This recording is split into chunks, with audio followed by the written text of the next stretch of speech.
Hi, I'm Mohammed. Hey, my name is Christian Lopez. In case you forgot. And then hi, my name is Martin. We're going to be doing the recreation of Lab 1. Here is our air dampener. We are to leave it on the side for calibration purposes, setting it at 0. Our connections are from ground, positive, and analog 0. Connected to our Uno card. We have to start with opening the calibration program and running the Maker Hub in order to get a connection to the Uno card. You would go to Tools, Maker Hub, Firmware Wizard. Click on Uno card and click Next.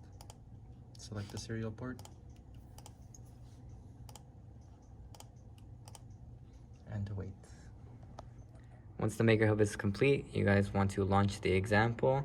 Once you launch the example, this will come up. You want to set your serial port, as you can see there, to what your card had. And then from there, you can let it run and you'll know it's working because the LED control will work and the loop rate will come in some number between like 100 and 200 usually. And then from there, you want to hit stop on the bottom right and X on the top right. From there, you can select your serial port on our calibration program because we do want to calibrate our air dampener along with our Uno card so we know what we're expecting. From there, you want to save our data to a specific file. In our case, we have file E. Example, yeah. All right, and then, all right. So starting with our air dampener, you can see that we set it, we'll hold it down to 0 inches. And then from there, you can actually put our reference known number as 0 because that's what we're using to calibrate our system. And then once we know for sure that both of those match, you start filling out our table. All the way up to 1. All the way up to 1 inch, from 0 to 1 inch using increments. In our case, we're doing 0.125. And then we want to hit continue on the screen and it'll give us our first calibration value. Then we want to go back to our dampener, change it to 0.125, which is for us 2 ticks. And then we'll go back, change our value to 0.125 for our reference known value. Hit continue again, and it will start doing a line. We can continue 2 more ticks to 0.25 inches. Have it set back, hit continue again. And we can continue from there. Becomes a pattern, 2 more ticks. Make sure it's nice and held tight. Same value on the screen, hit continue. And we continue from there. Once we have recorded our calibration, we are going to open the text file that we saved, in our case file E. We're going to take our data, copy it, and paste it onto Excel. In this case, I'm going to paste it here. And this is, using this data, we are going to actually create a graph, a scatter plot, like this. And from here, we are going to add a trend line. And then to edit our trend line, we're going to add our display equation on chart. And we're going to display our R squared value just so we can see how accurate our line is to our data. Now, once we have our data calibration put on Excel, we will get a chart right here that shows our slope and our y-intercept. From there, we can put that onto our data acquisition program. And in this case, we input our slope and we input our slope and our zero-intercept. Then we're also going to put a sampling rate that is under the sampling rate that our Maker Hub had given us during our example. So in this case, we're just going to use 80 as a safe number. Make sure that our serial port is set. And then we are almost ready to run the program. Now we have the weight that we're going to be using, which is 0.635. And then hand it over.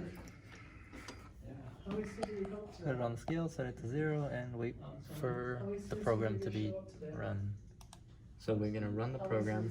We're going to call this we're just going to call it weight 1 because that's our first weight. And then we're going to do run 1 because we are going to run multiple runs of the same thing. .txt, just so that it saves as a text file. Hit OK. And then once I hit continue, it will run. So we'll hit continue, and you'll let go, and you'll see our data now saving weight run. We hit OK. Now he can let go, and you'll see as our graph lines up, and once it steadies out, we hit stop. Using the data we gathered with each individual trial for each weight, we can gather the linear part of each line and then take that and get the slope and the y-intercept of that. Then we're going to do that, as you can see, for each individual trial that we have. So 6 trials, and we did it for 2 different weights, so that's 12 trials total. And once we have that all put together, we can calculate the velocity, which in our case was that slope over the of each line, and for each trial then we can get the sample mean of the velocity, the standard deviation, the test value, and the confidence level. Then again, we use that for test 1 and test 2, and then we can compare each values and find the max damping coefficient and the minimum damping coefficient and the average damping coefficient between the two, which in this case, in our case, was 23.57 with plus or minus 1.621.